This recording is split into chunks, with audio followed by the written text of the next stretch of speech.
Hi friends, welcome back our channel.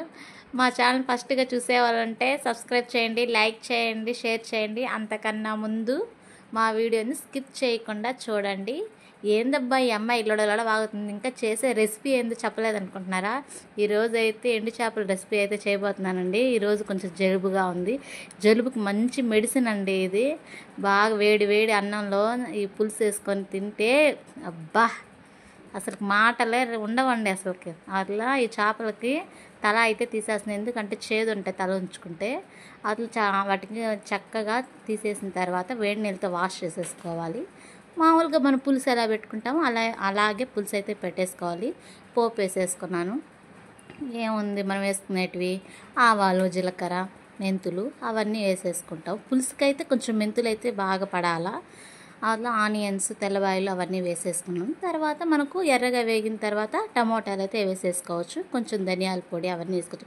మిరియాల పొడి కూడా వేయచ్చండి. మిరియాల పొడి వేస్తే ఎటువంటి జలుబైనా అసలుకి విరుగుడైపోద్ది.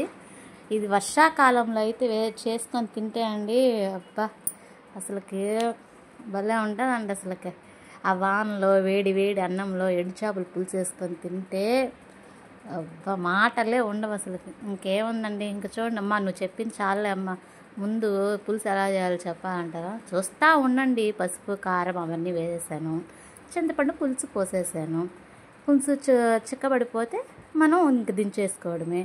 వాష్ చేసేసుకున్న చెరువు చేపలు అయితే వేసేసుకోవాలి. తర్వాత మనం కొత్తిమీర అవన్నీ వేసేసుకొని చూడండి. ఇది మామూలుగా బాలింతలో తింటే చాలా మంచిదండి, ఎందుకంటే పాలు పడతాయి అంటారు. మా ఏరియాలో అయితే వీటిని ఎండు చేపలు, మామూలుగా చెరువు చేపలు అంటారు, పక్కిలు అంటారు. పులుసు ఒక్కరోజు చిక్కబడిపోతే ఇంక మనం దించేసుకొని వేడి వేడి అన్నంలో సర్వ్ చేసుకొని తినేస్తే అబ్బా ఎందుకులే. అసలు మీలో ఎంతమందికి అండి ఎండు చేపలు అంటే ఇష్టం లేని వాళ్ళు ఎవరున్నారు చెప్పండి? మీకు ఎంతమందికి ఇష్టం? అసలుకి ఇష్టం ఉండే వాళ్ళు కామెంట్ సెక్షన్లో కామెంట్ చేయండి. చూడండి అసలు ఇవి 5 మినిట్స్కి అంతా ఏ చేపలైనా ఉడికిపోతాయి.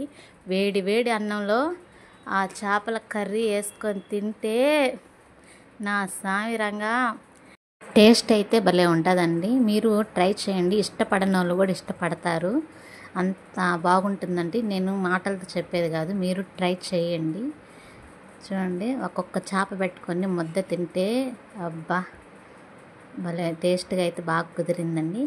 మా వీడియో నచ్చితే లైక్ చేయండి, షేర్ చేయండి, సబ్స్క్రైబ్ మాత్రం చేయకుండా మర్చిపోగాకండి. చూడండి, ఒక్కొక్క చేపకు ఒక్కొక్క ముద్ద వస్తే అబ్బా వేరే లెవెల్.